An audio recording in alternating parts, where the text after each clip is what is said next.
आषाढी एकादशी आहे आणि उपवासाचे तेच पदार्थ खाऊन खूप कंटाळा आला आहे. मग ही भन्नाट अशी रेसिपी तुमच्यासाठी. बाहेरून कुरकुरीत आणि आतून मऊ, खमंग आणि चविष्ट असे राजगिरा कटलेट. चला मग रेसिपी पाहूया.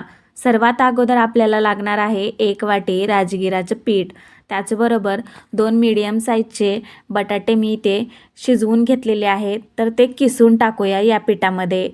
बटाटा टाकल्याने कटलेट व्यवस्थित बांधले जातात, आतून मऊ आणि बाहेरून कुरकुरीत असं टेक्स्चर मिळते. आणि मेन महत्त्वाचं म्हणजे तळताना किंवा शालो फ्राय करताना फुटण्याची शक्यता कमी असते. बटाटा किसून झाल्यानंतर यामध्ये टाकलेला आहे मिरचीचा ठेचा. अगदी 2 चम्मच टाकलेला आहे बरं का, कारण उपवासाच्या दिवशी थोडंसं तिखट खाल्लं ना की चव येते आणि छानसुद्धा लागतं यासाठी. आता यानंतर टाकूया यामध्ये 4 चमचे होईल इतकं शेंगदाण्याचं कूट. त्याचबरोबर चवीनुसार मीठ टाकूया.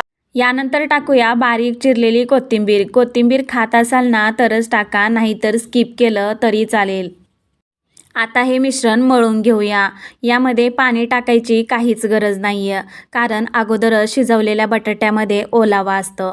त्यामुळं हे मिश्रण जे आहे ना ते सहज असं मळलं जातं. जर मिश्रण खूपच कोरडं वाटत असेल तर यामध्ये ना 2 चमचे दही टाकलं तरी चालेल. आणि पाहू शकता व्हिडिओमध्ये सेम ह्या पद्धतीचं मिश्रण कटलेट बनवण्यासाठी परफेक्ट असं तयार आहे. मिश्रण मळून झाल्यानंतर 5-10 मिनिटे झाकून ठेवूया.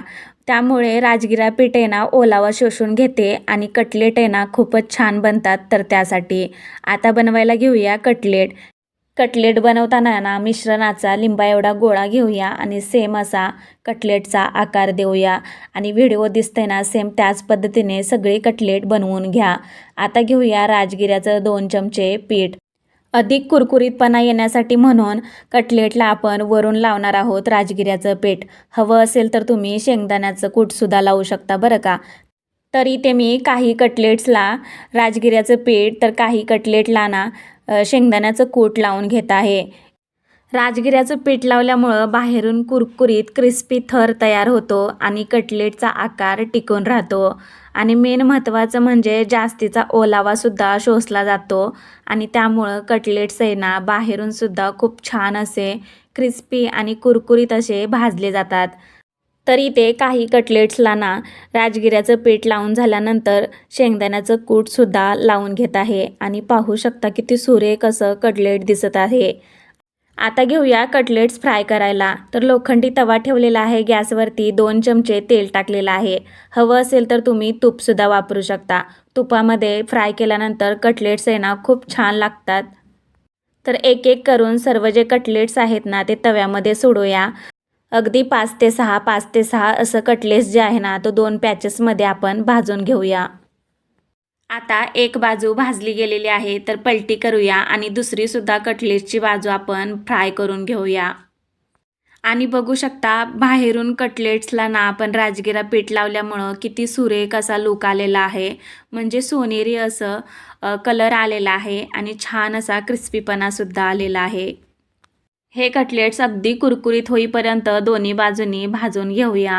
आणि मस्त दह्यासोबत किंवा एखादी उपवासाची हिरवी चटणी वगैरे बनवून एन्जॉय करू शकता. तसेच दुसरे जे कटलेट्स आहेत ना शेंगदाण्याच्या कूटमध्ये कोट केलेले ते सुद्धा आपण भाजून घेणार आहोत दोन्ही बाजूने. पण काय होतं माहिती आहे का, शेंगदाण्याचं कूट लावल्यानंतर आहे ना गॅसचा जो फ्लेम आहे ना तो अगदी कमी करायला लागते, नाहीतर शेंगदाण्याचं कूट करपण्याची किंवा जळण्याची शक्यता असते. हे सुद्धा कटलेट्स अगदी दोन्ही बाजूने कुरकुरीत होईपर्यंत फ्राय करून घेऊया. चमच्याच्या साहाय्यानं तेल टाकलेलं आहे आणि पाहू शकता व्हिडिओमध्ये किती सुरेख असं हे सुद्धा कटलेट्स आहे ना फ्राय झालेलं आहे. मंडळी, ह्या राजगिरा कटलेटची रेसिपी तुम्हाला कशी वाटली मला नक्की कमेंट्स करून सांगा. आणि हे कटलेट्स खरंच खूप सुरेख लागतात.